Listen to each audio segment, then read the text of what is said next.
I pledge allegiance to the flag of the United States of America and to the republic for which it stands, one nation, under God, indivisible, with liberty and justice for all.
Hey Patriot Warrior fam, I'm Face, and these are the histories that America forgot.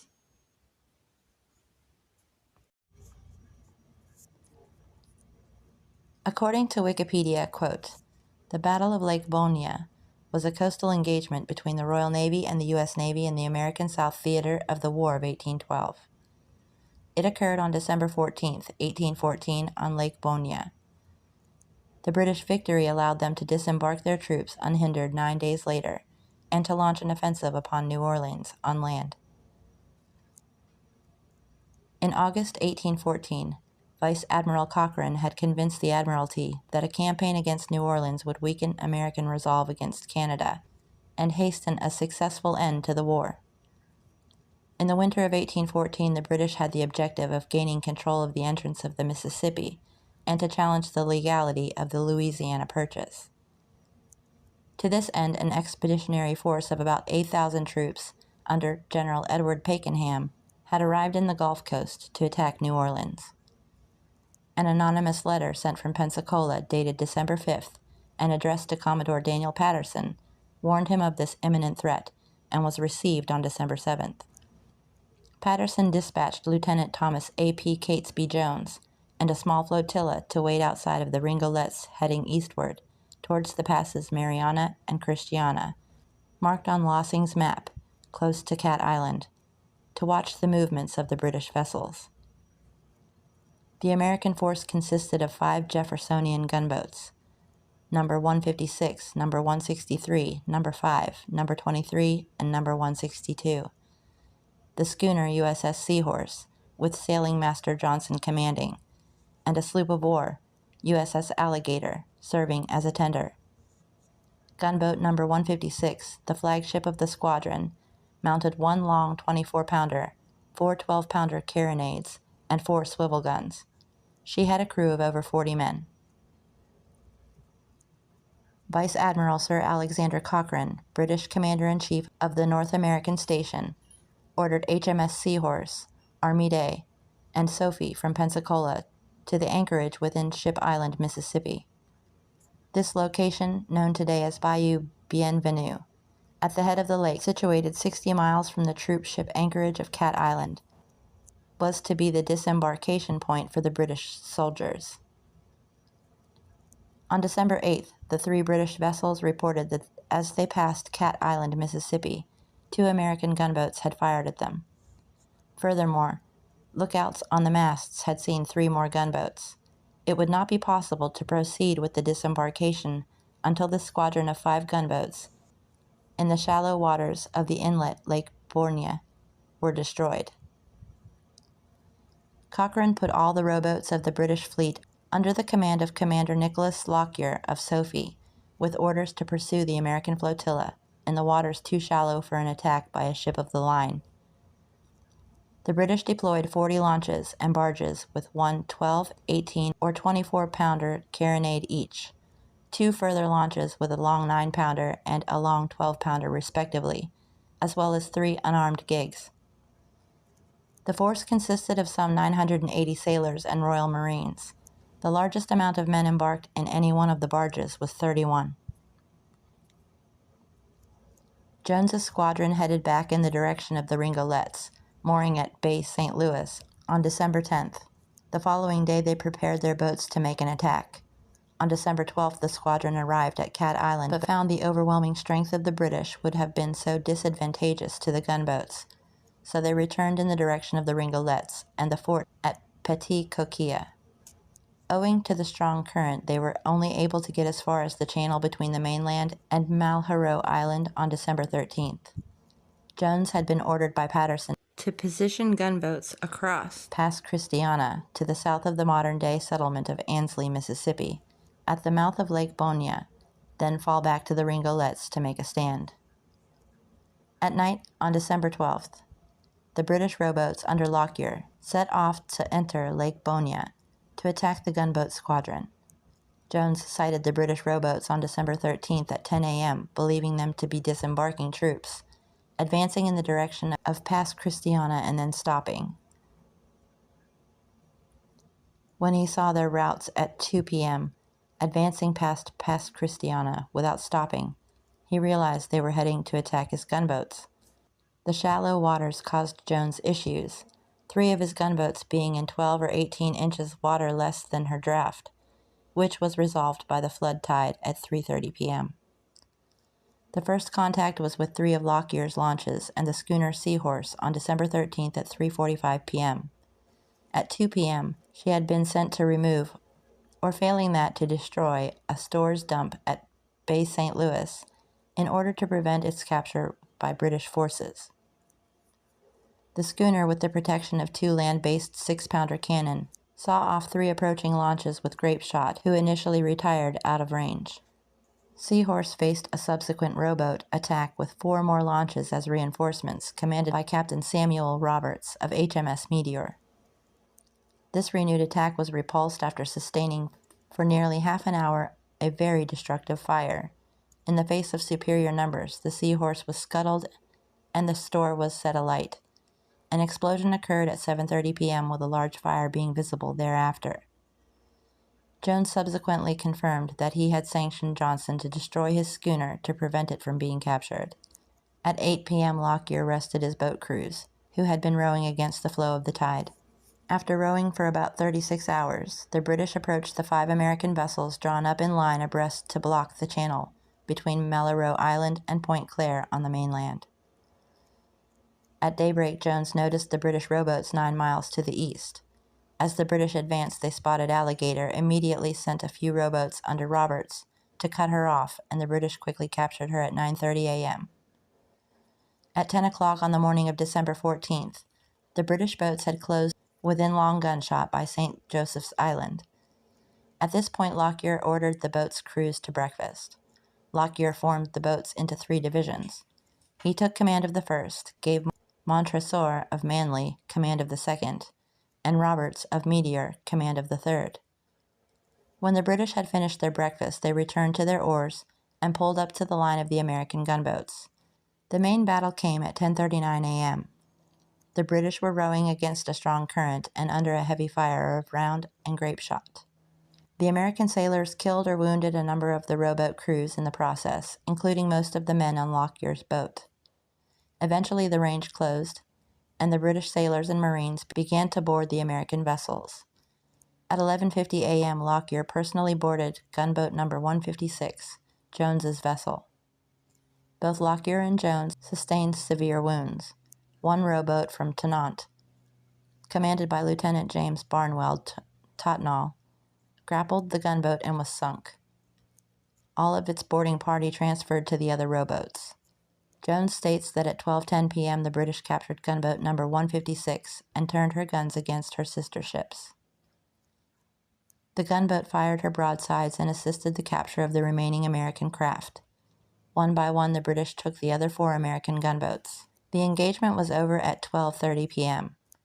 Lockyer had hypothesized that boarding and capturing the rest of the American flotilla took 5 minutes, rather than the 20 minutes his account.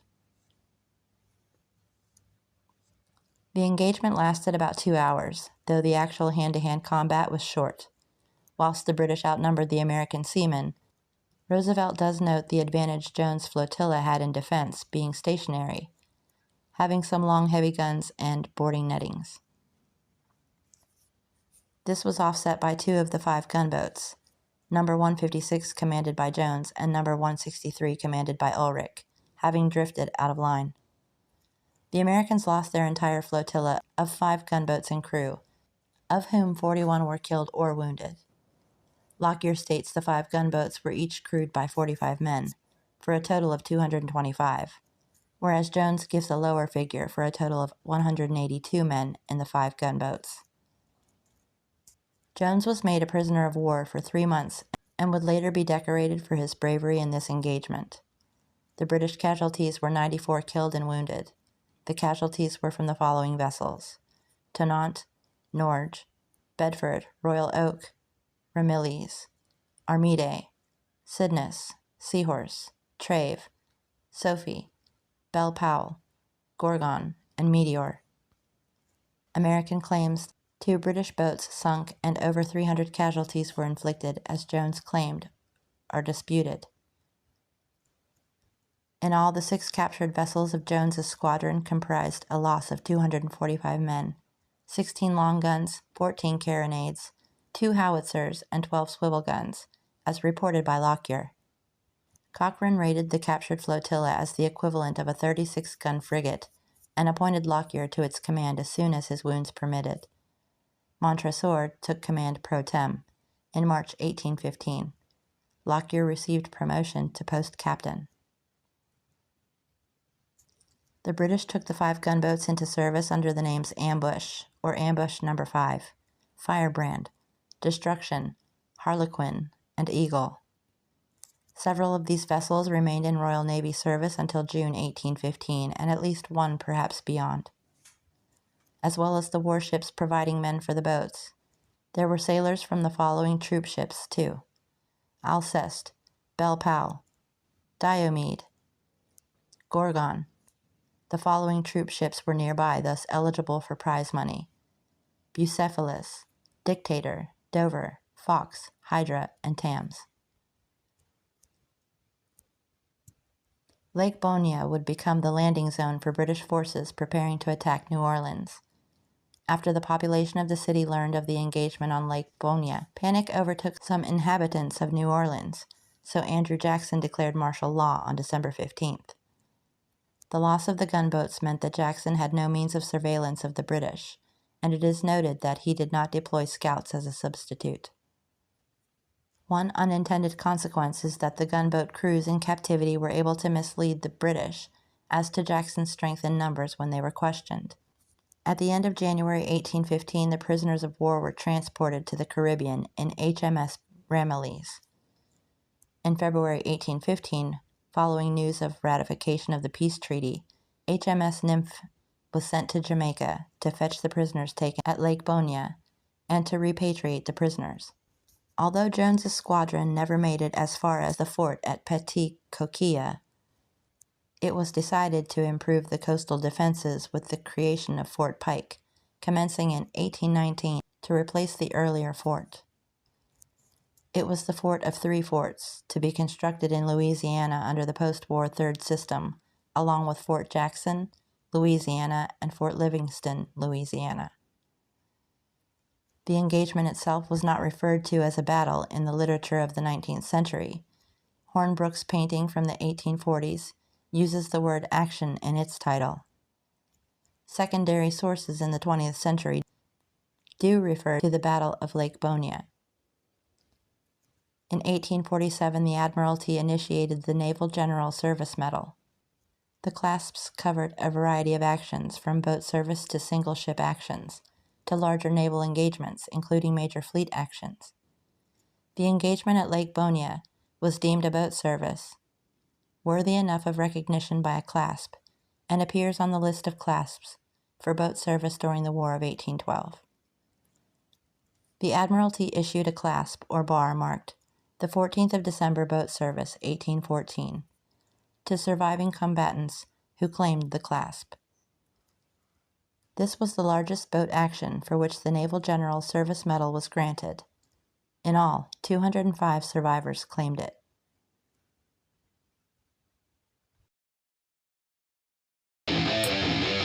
Yeah, let's go. I'm unstoppable, do the impossible. I'm irresponsible, yet I'm phenomenal. I got an arsenal, I'm dropping bombs, you know. No, I'm not stopping, no. Conquer the obstacle. To the top, here I go, think I'm chosen to be the king of rock, think the people have spoken. I can hear the tick-tock of the clock, I'm in motion. So now I'm gonna pop, causing all this commotion. Yeah, sometimes I think that I'm unstoppable. Yeah, ready to go, man, lock and load. That's right, I swear to God that I could drop you, bro. Yeah, I got a shot and I ain't stopping, no. That's how I know that I'm unstoppable.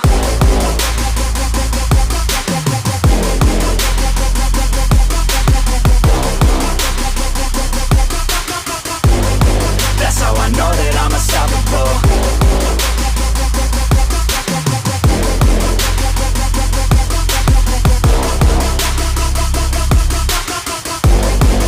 Yeah, let's go. I don't care what they all say. That's right, I'ma do this thing my way. Let's go. Been grinding hard on it all day. Okay, we work hard, then we all play. Yeah, I'm addicted to the grind, man. That's right, so I refuse to waste time, man.